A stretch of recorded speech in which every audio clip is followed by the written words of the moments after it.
Have you ever heard of the storm they called the White Hurricane?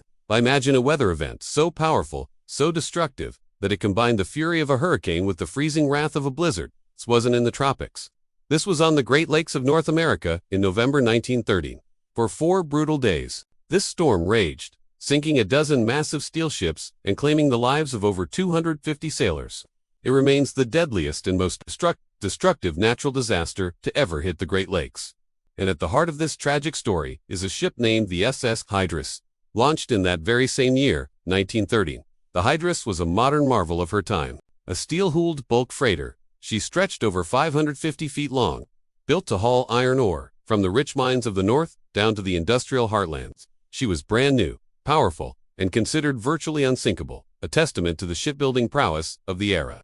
Her captain and crew were seasoned veterans of the lakes, men who understood the water's moods and respected its power. But nothing could have prepared them for what was brewing in the skies that November.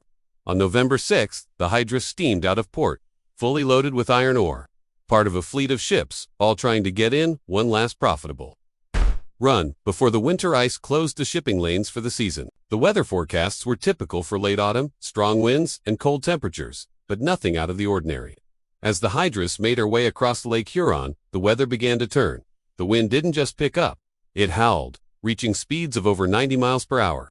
Waves, described by survivors from other ships as monstrous, rose to over 35 feet high, crashing over decks and freezing instantly in the Arctic air.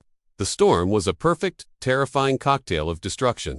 The immense weight of the ice forming on the ship's superstructure made it top-heavy and unstable. The relentless, mountain-sized waves strained the ship's hull, threatening to snap it in two. Visibility dropped to zero in the blinding snow, turning the lakes into a disorienting white void. Captain John Lowe and his 24 crew members fought heroically to keep the Hydrus afloat, battling the elements in a desperate struggle for survival. We can only imagine the terror on that deck, the roar of the wind, the crash of the waves, and the bone-chilling cold.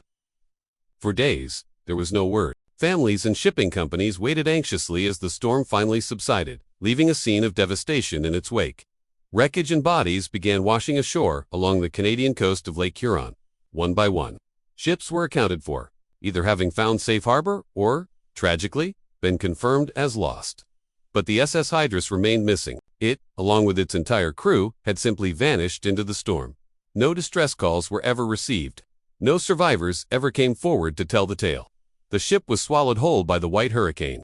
For over a century, the Hydrus was a ghost ship, a legend whispered among sailors. Her final resting place, a mystery buried beneath the waves of Lake Huron. Her story became a somber reminder of the awesome power of nature and the fragility of human endeavor. Then, in 2015, shipwreck hunters using advanced sonar technology made a breathtaking discovery.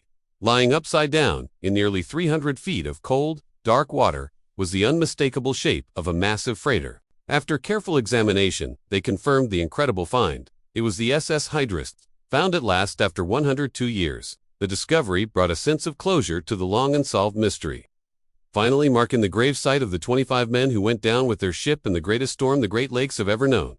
Thanks for watching.